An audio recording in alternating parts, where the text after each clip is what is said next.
Reclaim your mind. Rebuilding focus through modern mindfulness.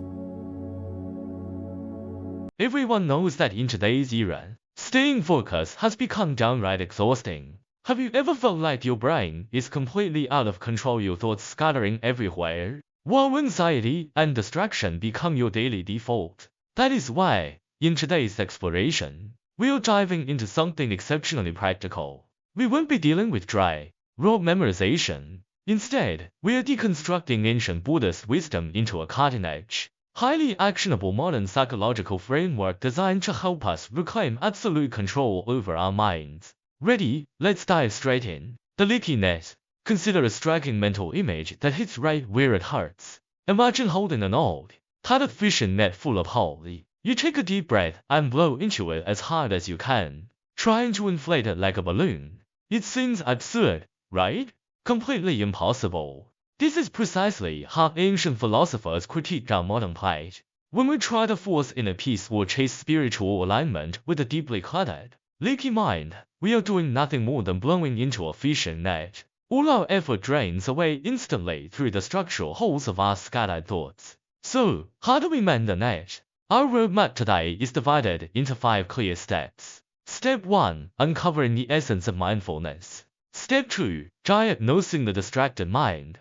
Step 3. Applying the cue-directed attention and sustained evaluation. Step 4. Shattering self-imposed conditionings. Step 4. The ultimate freedom. Step 1. The essence of mindfulness. Let's strip away the fluff and look at the core logic behind the concept of mindfulness. The answer is neatly embedded in the structure of the Chinese character for mindfulness, Nian. The top part represents today or the present moment. The bottom part represents the mind or the heart. Combined, it literally means the mind in the present moment. Many people spin prayer beads or recite mantras while secretly wondering what to order for lunch or dwelling on last night's drama. That isn't practice, it's self-deception. True mindfulness isn't lip service, it is where your attention actually anchors in this exact moment. If your head is full of distractions, then distraction is what you are cultivating. Whatever training or self-improvement you undertake, if you don't first transform your mind from a leaky net into an airtight vessel, every ounce of energy you invest will ultimately be spent scooping water with a sieve. Step 2. Diagnosing the distracted mind. Be honest with yourself. Can you fully control your thoughts and maintain uninterrupted focus on a task for 3 hours? What about 1 hour? Or even 10 minutes? Most people can't. Thoughts leap around compulsively. These erratic ideas aren't things you actively choose to think about. They simply invade your mental space uninvited. This brings us to a medical-grade reality check, a loss of control. If your hand began shaking violently on its own, you would suspect a neurological issue and hurry to a doctor.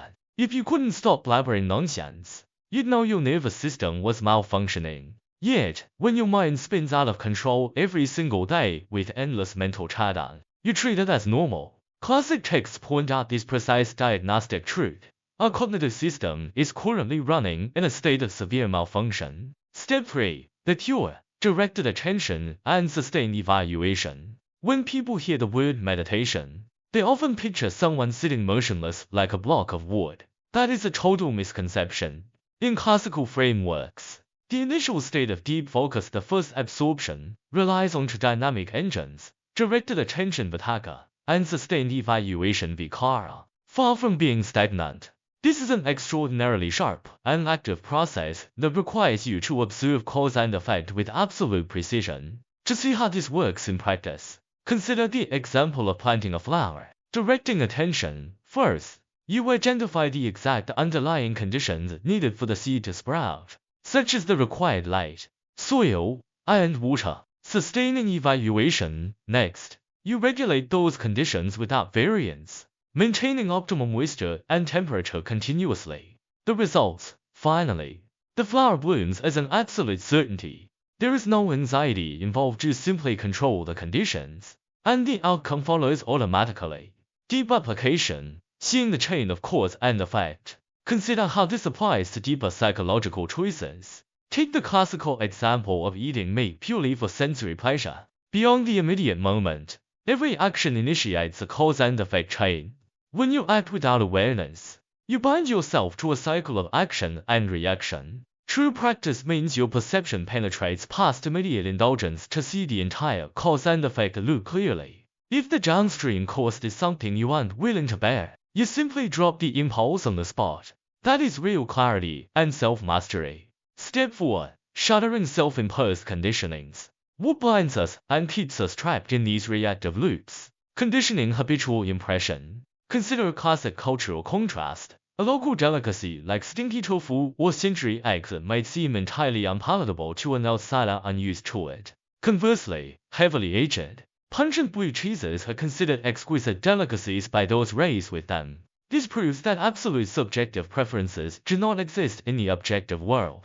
What we label as good, bad, delicious, or revolting stems entirely from long-term conditioning repetition becoming second nature. When you lose your temper over a meal, or fly into a rage over a passing comment, you are reacting to phantoms. These source triggers hold no inherent power to upset you.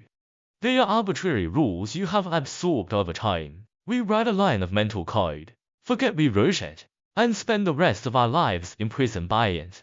Step 5. The ultimate freedom, the sword of wisdom, and the wheel of fire. When you dismantle these artificial definitions and cultivate continuous, sharp awareness, your mental state undergoes a radical shift. Ancient texts describe this state through vivid imagery. The legendary sword, your present moment awareness becomes like a legendary blade mounted horizontally at the front of a chariot. Any incoming distraction, anxiety, or false conditioning that collides with it is instantly severed. The wheel of fire, your insight functions like a massive, blazing wheel of fire. Stubborn habits and painful attachments that touch this wheel are instantly burned to ashes, leaving only absolute clarity and internal power. Ultimately, this brings us to a state of harmonious integration of body and mind, where the boundary between the observer and the observed vanishes. Internal friction disappears. You no longer waste energy sulking over minor inconveniences or offhand remarks. You live with effortless ease, and that clarity naturally uplifts those around you. As you step away from this breakdown and head back into the noisy, high-pressure world, take a moment to ask yourself, is the thing causing me intense anxiety, anger, or craving truly real? Or is it merely arbitrary code being executed by an uncalibrated mind? May this insight serve as the sharp blade that cuts through your mental chatter.